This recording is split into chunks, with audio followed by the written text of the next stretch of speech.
Veneto non è stato messo da parte. Ricordo che il Veneto ha anche il sottosegretario alla sanità, e quindi credo che sia ben rappresentato a livello di questo governo con il ministro Stefano e con il ministro Fontana, e quindi su questo non si può certamente dire questo. Il segretario nazionale del Carroccio getta acqua sul fuoco dopo i mal di pancia accusati da qualche esponente veneto per le nuove nomine di Matteo Salvini.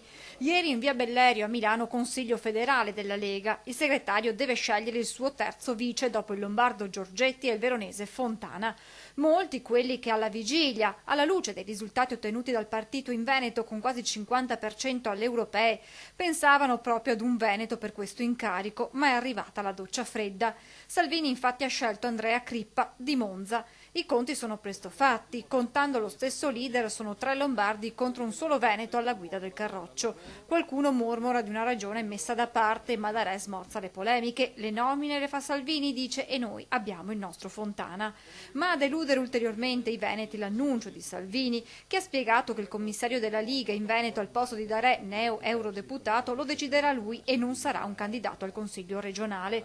Questo significa che saranno fuori dai giochi tutti gli attuali consiglieri regionali che intendono ricandidarsi, compreso l'attuale capogruppo a Palazzo Farroffini Nicola Finco, esclusi poi in generale tutti coloro che si candideranno l'anno prossimo al Consiglio regionale. Probabilmente avrà fatto delle riflessioni e in base a quello che ha pensato lui, ha pensato bene di non nominare un consigliere regionale. Ma vediamo, perché a questo punto penso nomini una persona terza che non ha incarichi né di parlamentare né di consigliere regionale per traghettare il movimento politico verso il nuovo soggetto che si chiama Lega Salvini Premier. Ma c'è dell'altro: nella commissione statuto voluta da Salvini per organizzare il nuovo partito non c'è nemmeno un veneto, ma da re è chiaro, la nostra regione non è esclusa dal nuovo percorso in atto. Penso che il Veneto sia il centro, diciamo, del soggetto politico Lega Salvini Premier.